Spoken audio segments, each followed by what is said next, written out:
Baik, kita teruskan satu segmen kita pada pagi ini yang akan kita bincangkan bagi bis kita yang mempunyai masalah dan juga kesulitan dengan pengendalian menangani gaji yang tidak tetap ini, bajet kewangan bagi gaji tidak tetap. Dalam segmen motivasi kewangan bersama pakar kewangan kita Afizah Usuli. Selamat pagi. Sihat? Okey. Jadi hari ini puan ya kita akan bercakap mengenai bajet kewangan bagi gaji tidak tetap. Jadi mungkin boleh kita lanjutkan topik kita pada hari ini sebagai mukadimahnya, silakan. Okay, so pasal masa ni kita ni boleh lihat banyak orang mau jadi orang entrepreneurship, mau membuat bisnes sendiri. Or anulah paling-paling pun macam durang ada multiple stream of income nyorang. So yang ni seperti macam juru gambar kah, event planner, orang jual baju, pemilik kedai, orang yang gaji hari pun termasuk di dalam gaji yang tidak tetap ni. And then biasanya kalau durang memiliki gaji yang tidak tetap ni, durang takut untuk memplan untuk dorang punya masa depan. So jadi hari ini topiknya mostly macam mana kan membuat supaya kita ni boleh memplan untuk masa depan kita ni juga sama perbelanjaan yang kita ni yang ada sekarang ni lah macam tu. Jadi itu dimasukkannya dengan bajet kewangannya bagi gaji yang tidak tetap. Dan seterusnya ni bagaimana kita ni yang hendak membahagikan perbelanjaan pula bagi mereka kerana memenangkan gaji tidak tetap. Jadi macam mana untuk kita ni membuat pembahagian setelah menerima kewangan tersebut? So sebelum masuk ke perbelanjaan itulah mesti kita ni ketahui sebenarnya berapa gaji yang diperolehi. Okay? Macam kadang-kadang dalam sebulan lebih kurang dorang mendapat 1,000 sekiranya lah ataupun maksimum ia mendapat 3,000-nya. So selepas itu kita ni tulis tahun lepas. So kita ni macam sekiranya tahun ni macam Julai. So dalam setahun ni Julai tahun lepas sampai Julai sekarang ni berapa gaji setiap bulan yang sudah kita ni dapat.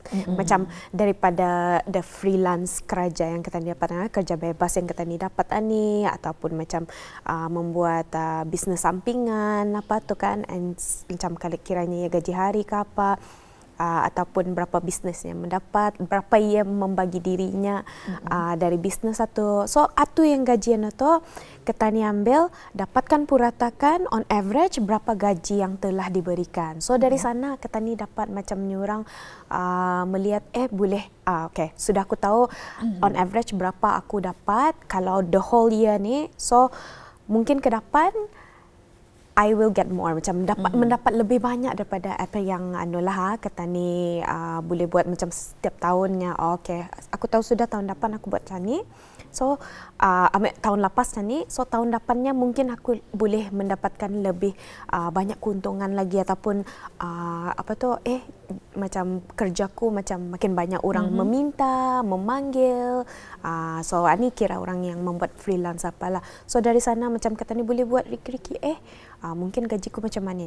So dari sana nanti baru kita ni akan masuk ke dalam perbelanjaan, macam mana akan membahagi apa tu. Kes yang paling penting ni adalah gaji itulah. Okey.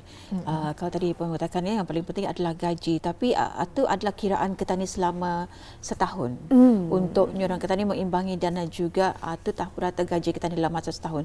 Tapi bagaimana gaji itu yang kita ni perolehi setiap bulan indah sama. Tapi kita ni tu ada sudah perancangan untuk penyimpanan, perbelanjaan. Jadi macam mana permasalahan gaji yang indah sama setiap bulan diterima? Okey. So yang ini mesti ikut urutan yang akan saya pamerkan selepas ini. So bagi orang, especially yang ini orang yang memiliki bisnes, paling penting adalah memberi gaji pada diri sendiri.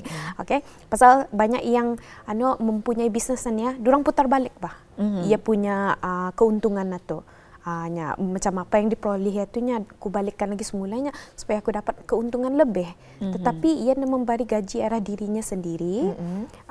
So, ia pun dah dapat merasai juga, berapa kan benarnya aku dapat, tapi macam berapa peratusan tu. So, ia mesti tahu dalam sebulan, kalau sekiranya keuntungan Nania mendapat sekian, macam sekiranya lah, 5,000 ke apa, berapa ia bagi untuk dirinya. Kalau kiranya, kurang kali, penjualan, macam 2,000 kayaknya ia punya keuntungan, berapa memberi diri satu lah. So, dari sana dapat dibuat Nania tu, at least lepas satu selebihnya tu boleh dimasukkan arah bisnes. So ia punya trend tu indah macam naik turun. Ia macam orang smooth proses lah. Ini untuk orang yang berbisnes. Tapi bagi orang yang macam gaji harian ataupun macam orang kalau ada kerja saja baru tahan macam sekiranya macam ni orang makeup artist lah, juru gambar, kalau perkahwinan apa tu kan kadang-kadang diorang ada desain tu kan bisnes yang macam mana ya. So kalau waktu ketani pun dalam sebulan tu berapa kerja yang ku ambil. Ataupun ada orang macam drive kereta sewa ke apakah atau berapa kali. So dari sana ketani dapat tahu kalau bulan ni aku seminimumnya aku macam ni aku ngambil kerjaku, ketani dapat tahu berapa tu. And then orang yang macam ni perkara yang paling penting pertama adalah simpanan. Because ketani dah tahu bulan depan mungkin ada banyak orang. Mungkin banyak orang baru masuk mengambil so macam dah dapat mengambil semua pekerjaan itulah. So dari sana simpanan penting bagi orang macam mana ni sebab kalau ada apa-apa boleh mengambil dari simpanan menjadi dorang punya gaji sambil mencari-cari kerja-kerja sampingan yang ada akan datang itulah. Pasal kadang-kadang macam sebulan ni banyak tiap jobnya. Kali next month indah tiap. So dari itu simpanan paling penting juga. Itu pertama tadi memberi gaji pada diri sendiri dan simpanan. Dan yang kedua perbelanjaan tetap ni. So perbelanjaan tetap ni kan walaupun orang macam ni benarnya they don't really dapat sometimes orang kan mendapat loan kan payah susah. So perbelanjaan tetap orang macam telefon itu memang kadang-kadang tetap kan berapa, kadang-kadang macam kata ni membeli orang kredit untuk telefon lah, apalah macam air ke, bil air rumah ataupun belanjaan anak. So bil tetap ni kata ni mesti list down.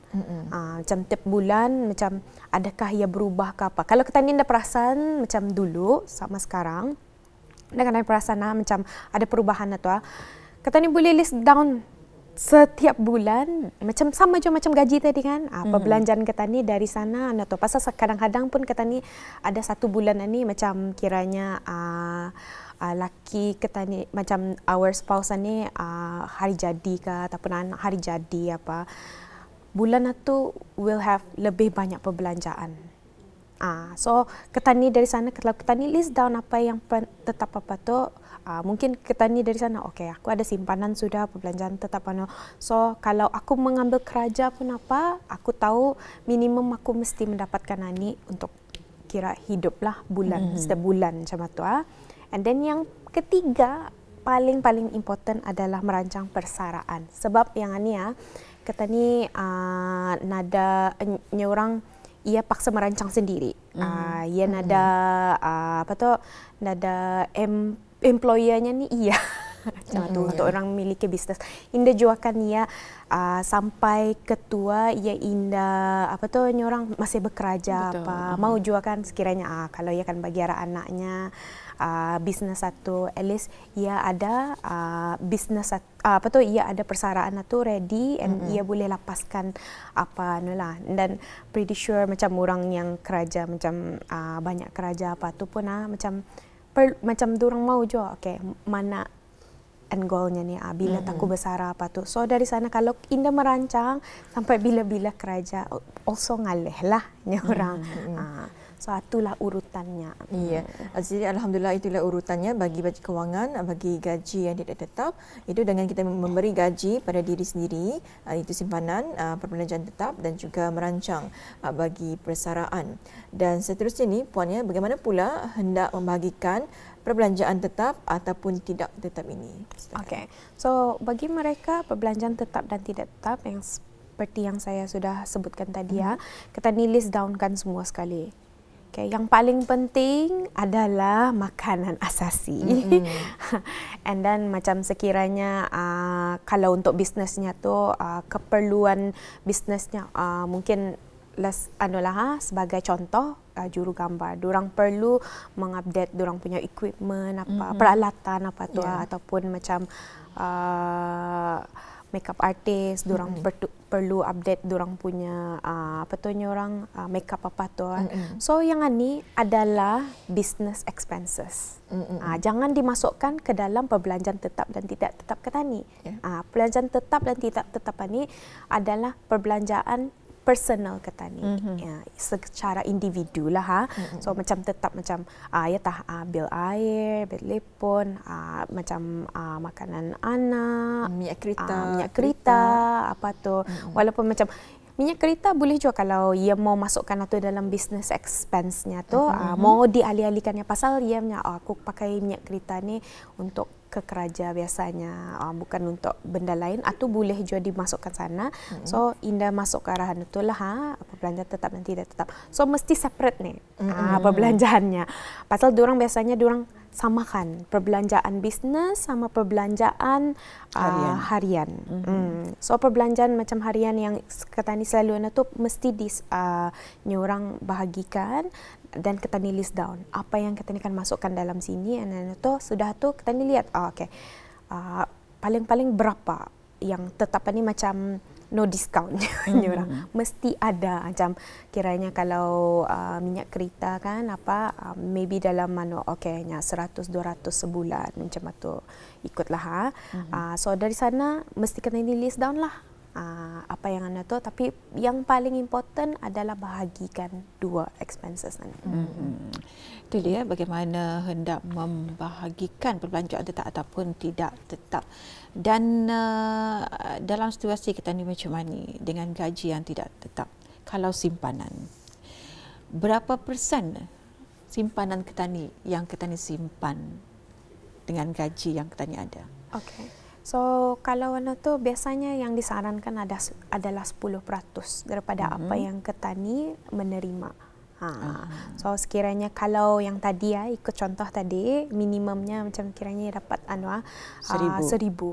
Okay, at least 10% of 1,000 ni. So dalam 100 lah tu. Disimpan, jangan dikacau. Macam jangan dipakai ujung bulan. Ini memang disimpan untuk apa-apa yang macam manulah simpanan tu. Kalau sekiranya hari yang indah, macam bulan yang indah banyak, ia dapat pekerjaan dan ia boleh guna simpanan ni. So macam sama juga kalau gajinya time tu macam melebihi 3,000 macam tu.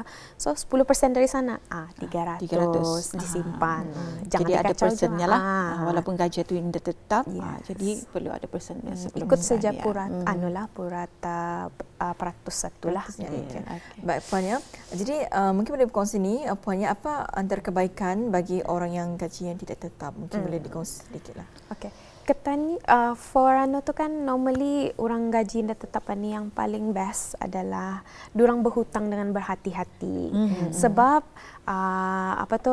diorang dah dapat banyak fasiliti perbankan. So diorang macam aku nak dapat ni, tapi ketani mesti lihat ketani indakan ada orang rantai hutang ni. So kalau diorang kan mengambil kredit kad pun diorang macam berhati-hati macam boleh ke aku nak faham apa tu. And then kalau diorang kan melon macam kadang-kadang loan untuk bisnes itu lain cerita lah. Tapi yang ini untuk diri diorang sendiri pun macam kalau what if kalau aku punya gaji indah besar tan bulan itu boleh aku membayar balik macam kan.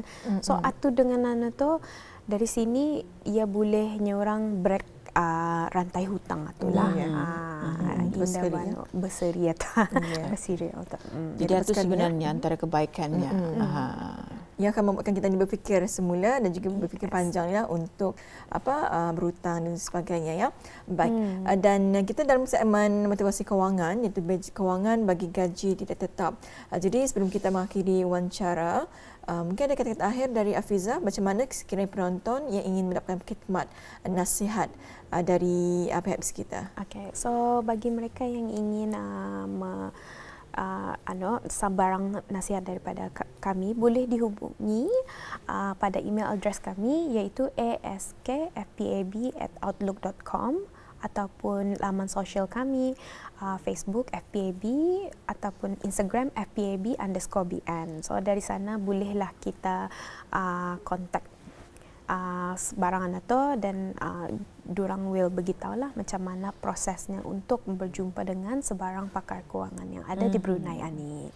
Itu dia antara yang kita bawakan pada hari ini dalam segmen kita, iaitu segmen motivasi kewangan, bajet kewangan bagi gaji tidak tetap. Dan kadang-kadang lama orang kata ni menerima gaji setiap bulan dengan gaji yang indah menentu. Dia kiralah sama ada mereka yang berniaga ataupun mereka bekerja sendiri dan juga bergaji hari ya. Tapi terlupa untuk menyimpan dan juga terlebih dalam berhutang. Jadi dengan adanya yang telah pun dikongsikan di sini dapat menyelesaikan masalah. Jadi sejauh ini bagaimana galakan daripada masyarakat Ketani, orang-orang Ketani dalam sama-sama menggunakan hikmat daripada pihak Afiza sendiri? Adakah ramai dan apa sebenarnya permasalahan yang sering berlaku? Yang sering ditanya adalah service loan lah, restructuring apa tu, sebab macam itulah pasal banyaknya dorang will beritahu macam aku terjebak sudah dengan loan, dan dia punya loan ni banyak katanya. So kalau orang yang gaji dia tetap ni, dorang berfikir 3 kali, so 2-3 kali, 4 kali. So dorang kira in a sense dia semualah ada certain peratusnya. Selamat daripada memikirkan ni. And then kalau yang ada yang kan perkhidmatan yang untuk restructuring loan apa tu. Tapi ada juga yang orang baru-baru juga bertanya untuk memanage orang punya budget apa. So itu adalah salah satu yang paling orang popular kena tanya. And then dari sana kami pasal situasinya berbeza untuk setiap orang. Jadi kalau anda dapat samakan solutionnya lah.